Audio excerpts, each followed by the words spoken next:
presented by SS Films Motihari. दुनियादारी के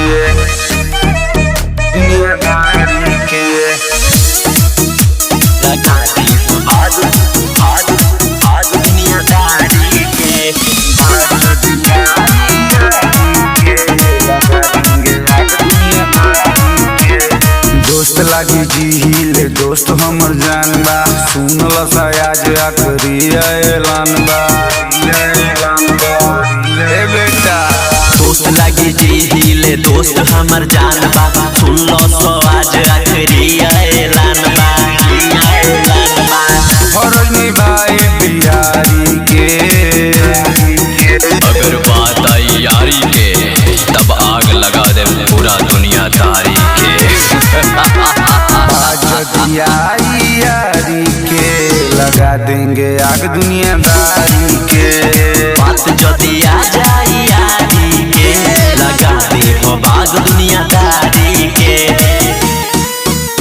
लगा दे हो बाग दुनियादारी के आज आई यारी के लगा देंगे आग दुनियादारी के। दारू ना गांजा ना सिगरेट के लत बा हमारा पर सिर्फ दोस्त यारे के हक बा।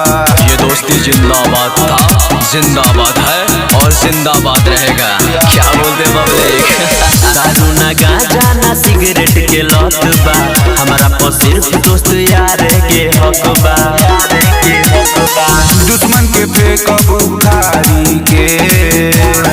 न प्यार खातिर न परवरदिगार खातिर ये हथियार उठी तो अपना यार खातिर कभी उजमा के देख ले। आज आई यारी के लगा देंगे आग दुनियादारी के।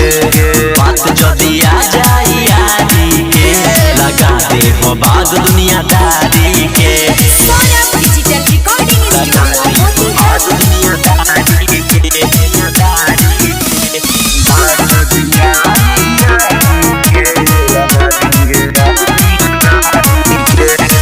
रोसला दिलो हमर भइल बदरिया संग विजेंदर करे सौरभ सोवरिया। हर मुल्क में नारा है हर मुल्क में नारा है अब यार दोस्त ही हमारा है। तेला दिल हमर भइल बदरिया छोटू शिकारी कहे सौरभ सवरिया जिए के बाटे दहाड़ी के।